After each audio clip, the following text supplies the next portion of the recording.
தற்போது நவம்பர் முதல் வாரத்துல பார்த்தோம்னா பருவமழை சற்று தொய்வு நிலை அடைஞ்சிருக்கு. இந்த மோன்டா புயல் வடக்கே ஆந்திரா நோக்கி சென்ற பிறகு பருவமழை தொய்வு நிலையில அடைஞ்சு தற்போது வெப்பமான நாட்கள் நிலவுவதை பார்க்க முடியுது. குறிப்பா பார்த்தோம்னா வரலாறு காணாத வெப்பநிலை வந்து சென்னை உட்பட தமிழகத்துல பதிவாக்கிட்டு இருக்கு. இப்போ சென்னை எடுத்துட்டோம்னா சென்னை நுங்கம்பாக்கத்துல 35.5 டிகிரி செல்சியஸ் அளவிற்கு வெப்பநிலை பதிவானுச்சு.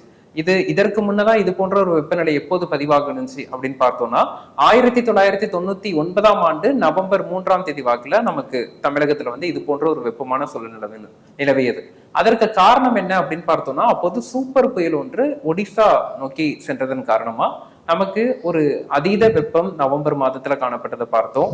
அதன் பிறகு 25 ஆண்டுகள்ல இல்லாத வெப்பம், வரலாற்றுல இல்லாத அளவிற்கு நவம்பர் முதல் வாரத்துல வெப்பநிலை அதிகரிச்சு காணப்படுவதை தற்போது பார்க்க முடியுது. மதுரை உள்ளிட்ட உள் மாவட்டங்கள்ல 37 டிகிரி செல்சியஸ் அளவிற்கு வெப்பநிலை காணப்படுவதையும் பார்க்க முடியுது. இது எல்லாமே பார்த்தோம்னா நமக்கு முழுமையான வடகிழக்கு பருவமழை அமைப்பு இன்னும் வந்து உருவாகல அப்படிங்கிறது தான் காட்டுது.